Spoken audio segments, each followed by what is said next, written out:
Islam Moors, Tyler Ambrose Ali here. Today is June the 27th, 2019, and it is a beautiful evening. And I figured to jump on the line here. My previous video from today that I just uploaded was removed, and I'm not sure what happened, but it was removed. And it's okay. I'm used to videos being removed. It's okay. It's fine. I just redid the video and I'll bring it back. I'll just bring it back to you and hope that this one makes it to you, and hopefully you can use this material provided and benefit from it as I have. First things first, welcome to Standing on Your Square Productions. Really quick, I am the founder of Standing on Your Square Productions. I am Tyler Ambrose Ali. I am a Moor. I am a native and Aboriginal. I'm not a citizen of the United States, but domiciled within the territory known as Nevada, Islam. So basically on Standing on Your Square Productions, on this video and on all videos, no legal advice is ever provided. I do not provide legal advice. However, the material that I provided on this platform is first-hand knowledge, researched, checked out, verified, or utilized by myself. All right? I don't go by theories or personal opinions or how you might feel or whatever the case may be. I don't go by that. Okay, just food for thought, guys. I don't go by that. I go by what I can prove, what I can confirm, and when I go to a company or to a corporation, they don't care about how you feel. They want to know what you can confirm, what you can prove. Having said that, the title of this topic is The Story of the Buck Act. Now, on my previous recordings, I always indicate or speak to you guys about not contracting with the Internal Revenue Service. For those of you Moors who are a little bit further ahead and understand that they don't have authorization, the corporation doesn't, to present a contract, if you want to call it presentment, call it presentment. In any event, for those of us who are not advanced and still understand or still believe that something given to you on a document is a presentment / contract, we'll go with that. Okay, so basically I always speak of voiding out the W-4 contract that is provided during the onboard process when you go for employment. Okay, now this video here is specifically stating what I put on the document and why. And I specifically write on the signature line of the W-4, instead of affixing a name to it, I write the following: I do not wish to contract with the Internal Revenue Service at this time. And then I always go on to say the Buck Act of 1940. Thus, that's what this video is, the story of the Buck Act. I'm just going to get into it so that way we don't take too much of your time and you can enjoy your evening and continue to prosper, but also have some great lawful facts. So, in order for you to understand the full import of what is happening, I must explain certain laws to you, okay? So what I'm saying is, again, this is not legal advice. However, the lawful facts that are provided, you can go research them on your own, and I highly advise you do that before you use any processes that are provided by anyone on YouTube or anyone within Standing on Your Square Productions. You always want to research the facts for yourself, so that way you know what you're doing. All right. When passing new statutes, the federal government always does everything according to the principles of law. In order for the federal government to tax citizens of one of the several states, they had to create some sort of a contractual nexus. This contractual nexus is the Social Security number. And for those of us Moors who are advanced and we understand that the social does not apply to you, that number was given to you. You did not contract nor demand or request that number, therefore the number does not apply to you. And really quick, for those of us who are not advanced, think about it, okay? I was born February the 7th, 1978. So with that being said, if I'm a baby, how can I sign and request for a instrument or a document or a number? Okay? Yes, mom signed documents provided to her. It was not disclosed to her specifically what she was signing. She was under threat, duress, or coercion. Okay? And not to mention, not then and not now can anyone sign a contract on your behalf. So I hold on to those principles. It does not apply to me. And the Buck Act of 1940 is for businesses and corporations, or for U.S. citizens. In 1935, the federal government instituted Social Security. The Social Security Board then created 10 Social Security districts. The combination of these districts resulted in a federal area which all the several states... Let me try that again.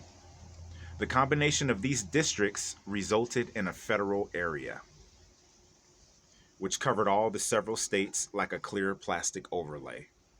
In 1939, the federal government instituted the Public Salary Tax Act of 1939. This act is a municipal law of the District of Columbia for taxing all federal and state government employees and those who live and work in any federal area. So I hope you caught that. Government employees, federal and state, and those who live and work in any federal area. Now, the government knows it cannot tax citizens who live and work outside the territorial jurisdiction. Article 1, Section 8, Clause 17, or Article 4, Section 3, Clause 2. In the U.S. Constitution, so in 1940, Congress passed the Buck Act. All right, and you can look up the Buck Act for USCS, Sections 105 through 113. In Section 110, the Act authorized any department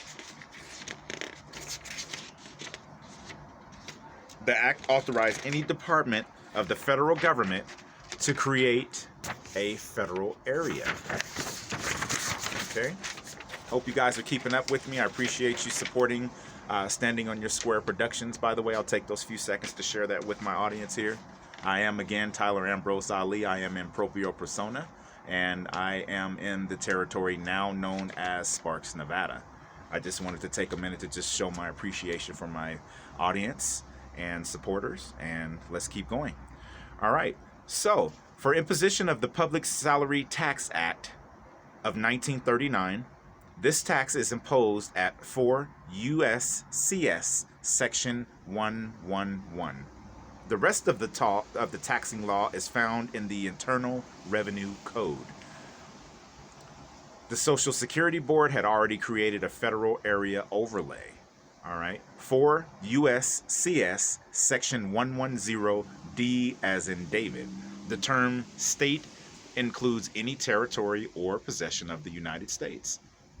We're in the United States of America, by the way. Don't be fooled, guys. It sounds similar, but they're slightly different. Just keep that in mind. The term federal area means any lands or premises held or acquired by or for the use of the United States or any department, establishment, or agency of the United States in any federal area or any part thereof, which is located within the exterior boundaries of any state, shall be deemed to be a federal area located within such state. There is no reasonable doubt that the federal state is imposing an excise tax under the provisions of 4 USCS Section 105, which states, in pertinent part, Section 105, state, and so forth, taxing affecting federal areas, sales and use tax. A. No person shall be relieved from liability for payment of collection of or accounting for any sales or use tax levied by any state or by any duly constituted taxing authority therein, having jurisdiction to levy such tax, on the ground that the sale or use with respect to which such tax is levied occurred in whole or in part within a federal area, and any such state or taxing authority shall have full jurisdiction and power to levy and collect any such tax in any federal area within such state to the same extent and with the same effects as though such area was not a federal area. Irrespective of what the tax is called, if its purpose is to produce revenue, it is an income tax. All right, so from what I gathered from that sentence there alone, you doing bartering your time in exchange for Federal Reserve notes is not income tax. I hope you guys please pull this up for yourself and look it up.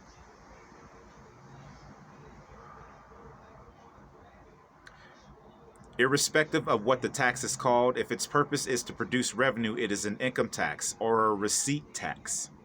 Under the Buck Act, 4 U.S.C.A. Section 105 through 110. Humble Oil and Refining Company versus Calvert, 464 SW 2 D as in David, period 170, 1971. I'm not sure how to read this, so I'm just going to show it, guys.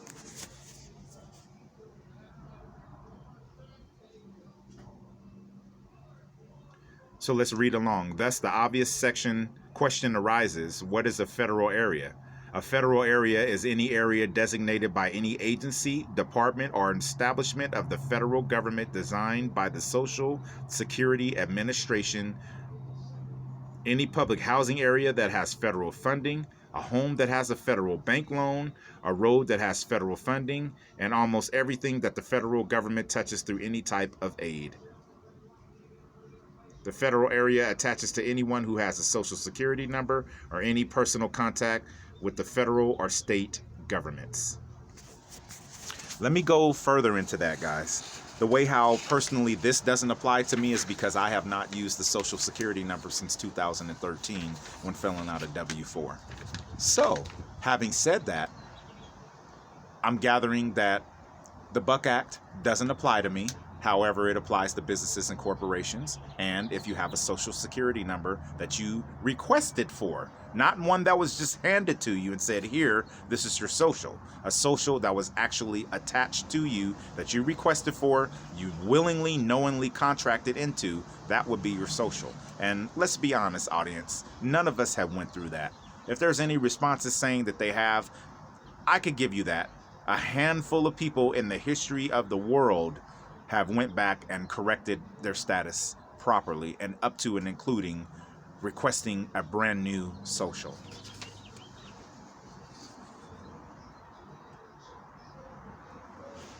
All right, guys. So next it's going into case study and case law to give you something to reference.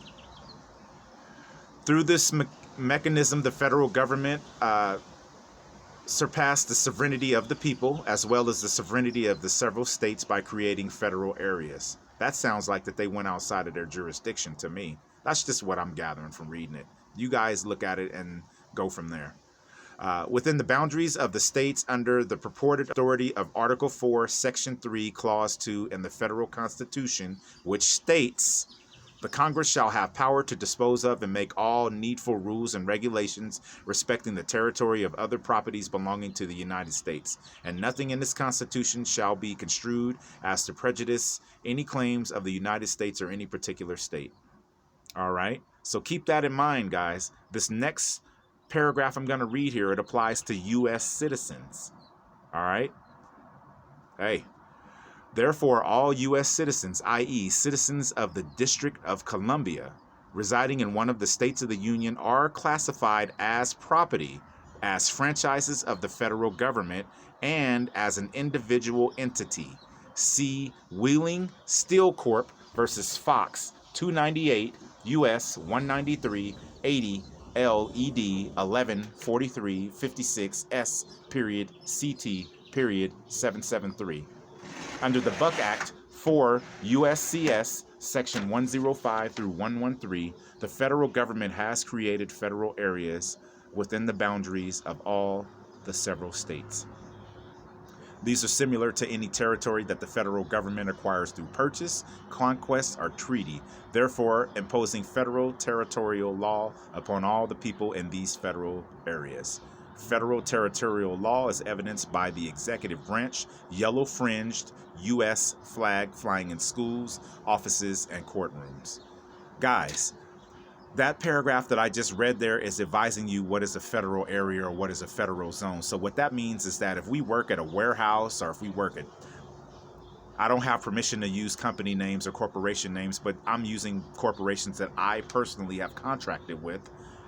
They're basically saying, okay, let me finish where I was going. The corporation called Tesla, the corporation called Panasonic, the corporation called PSI Exams, the corporation called Walmart. Okay? These corporations that I just named are not federal agencies. They are not federal corporations. Therefore, they are not a federal area. Therefore, if we're keeping all this, we're keeping a tally here, okay? Applying at GameStop, working at GameStop in Atlanta, Georgia, the territory known as Atlanta, Georgia, back in 2006. That is not a federal area. If I know that I'm not a U.S. citizen, which in 2006 I thought that I was a U.S. citizen, but for intents of the video today, applying at GameStop, being hired at GameStop, that is not a federal area. And if already you do not have a social security number, you're not a U.S. citizen, you're a national, not a citizen domiciled within whatever territory you are domiciled near, you're not a U.S. citizen. So that means you're not in a federal area, that's one. You're not a U.S. citizen, that's two. The social is not yours, so that's three. The Buck Act, number four. That's four reasons why receiving a presentment from the Internal Revenue doesn't apply to you. I just narrow it down. I don't put all that on the W-4. I just advise them the Buck Act of 1940. That's why I'm not applying. All right, then moving on. It says, see Wheeling Steel Corp versus Fox, 298 U.S. 19380 LED. L.E.D.1143. The federal government has created federal areas within the boundaries of all the several states. These are similar to any territory that the federal government acquires through purchase, conquest, or treaty, thereby imposing federal territorial law upon all the people in these federal areas. Federal territorial law is evidenced by the executive branch yellow-fringed U.S. flag flying in schools. And I think I just read that. I apologize, audience. I apologize. All right, but in any event,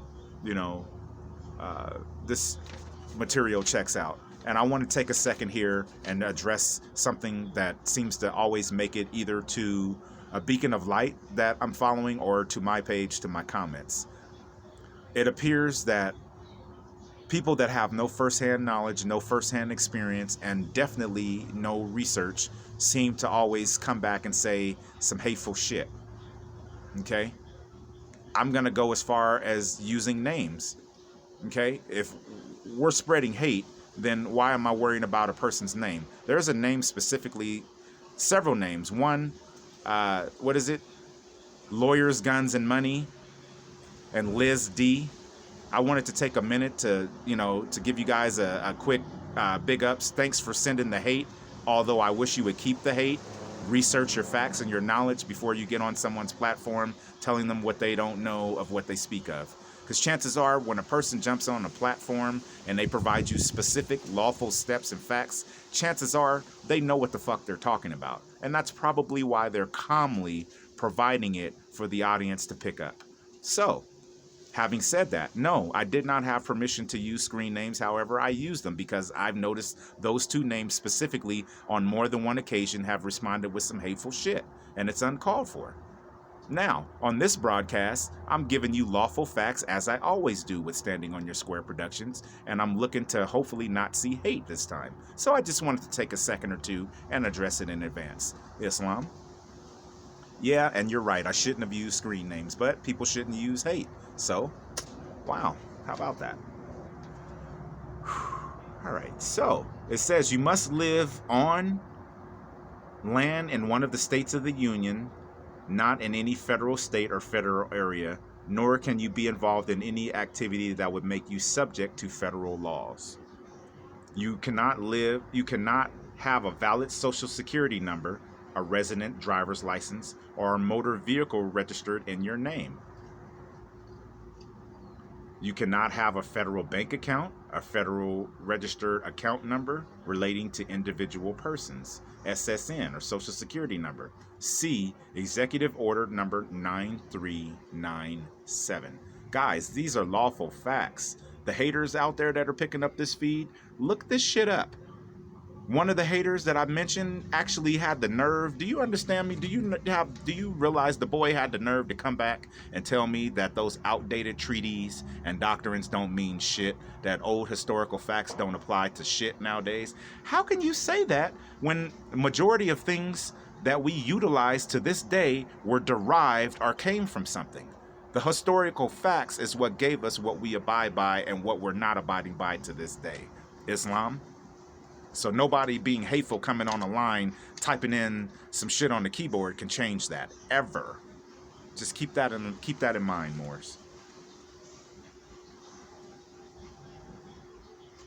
All right. Or any other known contract applied in fact that would place you within any federal area and thus within the territorial jurisdiction of the municipal laws of Congress. Remember, all acts of Congress are territorial in nature and only apply within the territorial jurisdiction of Congress. And they're actually stating a case. American Banana Company versus United Fruit Company. Huh. Just from reading this page alone, it's telling me that I'm a piece of property if I use the social and say I'm a United States citizen. But again, because of the hate that I always receive, I don't want to be advising my audience lawful facts to go look up on their own, right? Okay, I'm just pointing this out because things are pointed out to me over the period of my life. Why wouldn't I point out something that's very vital and lawful and factual to my audience? Islam. We're wrapping it up here, guys. We're almost done. All right, we pretty much covered why the Buck Act, what it is, why it applies to you, and why when it comes to filling out that W-4 with Internal Revenue, why you would indicate the Buck Act of 1940. It's not that hard, guys. It's not rocket science. It's really not. This is just covering the history. I'm on the last page now, and the actual Buck Act, guys, 2 pages, and then on the 3rd page, 2 paragraphs. So that means that ain't gonna take you very long to read it when you wake up in the morning, when you're taking a shit. Hell, read it at lunch while you're eating your lunch at work.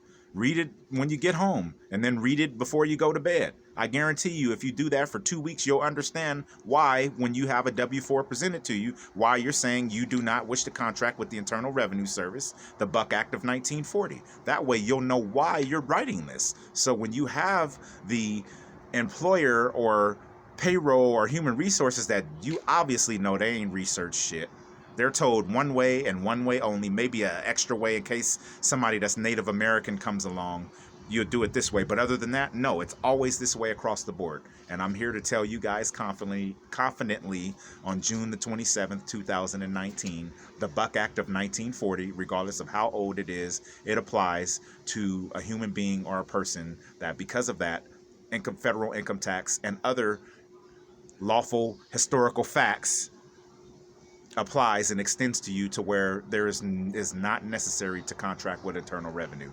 It's voluntary based on those facts. So that means that if you still, beyond this, choose to sign your name and say, yes, I'll agree, totally up to you. It's voluntary. There's no harm, no foul. It's just voluntary. And if something's voluntary and it's killing your paychecks, and you know that extra few $100s a month between the paychecks that they take from you, you know that could benefit you, and you realize it's voluntary, why would you voluntarily put yourself in a position to be short on money? Islam? I mean, all I would rather do is just share this with my audience. I've been doing it for years, and I figure why not continue to share this with people? And if we're being honest, one last thing before I finish this last page, I honestly receive more hateful ass comments than people really saying, brother, you really do that? Can you send me an example? Like, I'm telling you guys straight up, I receive hate, more hate than people really reaching out saying, hey, let's give it a shot. They've been taking my money, taking a third of my pay. I work a bunch of overtime. All of that's taken in federal. And now I'm learning of facts, lawful facts that make it to where I don't have to go through that. Sure, let's try it out. No, I don't even get that. I get hate. So still, it's not going to mess up my scimitar. It's not going to mess with my mental frequency. Maybe a tiny, tiny little bit. I wouldn't be human if fucked up shit didn't affect me. You know, I'd be cold-hearted, calculated, and I'm not. So let's finish up this last page and get you out of here. The fictional state is identified by the use of 2-letter abbreviations, an example, CA, AZ, and TX, as distinguished from the authorized abbreviations like CALIF, ARIZ, and TEX, etc. The fictional state also uses zip codes. which are within the municipal exclusive legislative jurisdiction of Congress. Ah, that was a mouthful, guys. The entire scheme, I should say, this entire scheme was accomplished by the passage of the Buck Act, 4 U.S.C.S. sections 105 through 113. To implement the application of the Public Salary Tax Act of 1939 to workers within the private sector, this subjects all private sectors workers who have a social security number to all state and federal laws within the state. So from what I've read from that just now, that's saying that if you agree to have a number that you know is not yours, you're a U.S. citizen and your property, and you're subject to basically whatever the fuck they tell you. These are just little things that if you read this several times, you'll start to question certain words, and you can put it together on your own, guys. It's not hard. You would need to have this in mind, so if for any reason you're questioned by Internal Revenue, or they come and still try to contract with you or send you a notice, you know how to respond. This is that simple, and you can continue on with your day.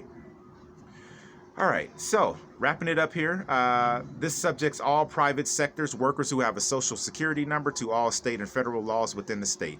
A fictional area overlaying the land in California and in all other states in the Union. In California, this is established by the California Form 590, Revenue and Taxation. All you have to do is to state that you live in California. Wait, all you have to do is... What? Okay. This establishes that you do not have to live in a federal area and that you are exempt from the Public Salary Tax Act of 1939 and also from the California income tax for residents who live within this state. All right, guys, I'm going to bring this video to you again with a little bit more clarity on the history of the Buck Act because, admittedly so, that last paragraph, it kind of made my tongue tie a little bit, and I like to understand specifically what the fuck I'm doing. I already understand what the fuck I'm doing. And let me take a few seconds and say, since 2013 to now, not one time has the Internal Revenue Service come back to me and said, what the hell are you doing? Not one time. But that's okay. You still also want at the same time prepare just in case that one time should be your time. But beyond that, I wouldn't worry about it. You're letting them know on a piece of paper, there is no corpus delicti. There is no victim. You saw a presentment, you declined it, and that's it. There's no crime in declining a presentment or an offer. Don't ever let anybody tell you that it is. It's never against the law or any body of law if someone presents something to you and you decline it. The following definition is used throughout the several states in this application of their municipal laws, which require some form of contract for proper application. And this definition is also included in all the codes of California, Nevada, Arizona, Utah, and New York. In this state, or in the state, means within the exterior limits of the state, and includes all territories within such limits owned or ceded to the United States of America. See how they said United States the whole time, then United States of America? Guys, there's a difference. There is a such thing as the United States of America, okay? And then there's a such thing as the United States. There is a difference, all right? This definition concurs with the Buck Act, supra, which states 110D. The term state includes any territory or possession of the United States. This last paragraph here, section 110E is an envelope. The term federal area means any lands or premises held or acquired by or for sale or for the use. Let me try it again, guys.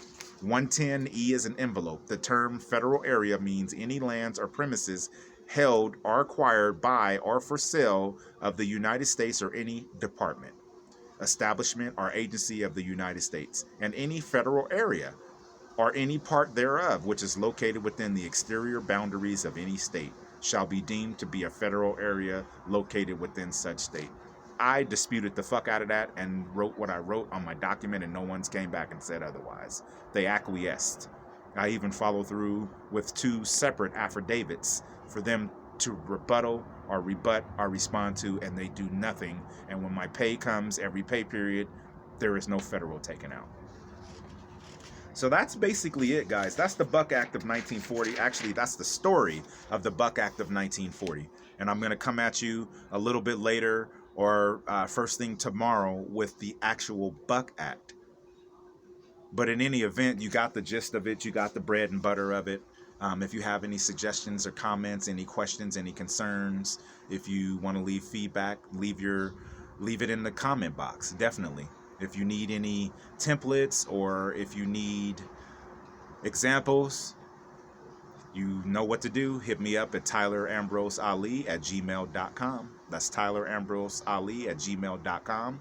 If for any reason you're feeling generous and you want to provide a donation to Standing on Your Square Productions, that contact information, that's through PayPal. The email for that is tylerambrosali@gmail.com.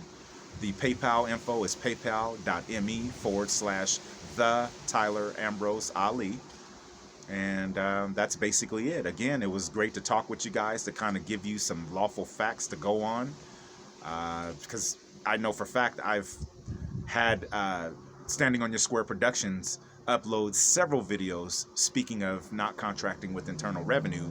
However, I never took the time out to have Standing on Your Squares present to you the actual reasons why, lawful steps why, and whatever you may need to back up or substantiate what it is that you're submitting when you turn in your W-4. So you got it now. It's coming at you. It's going to keep coming at you guys.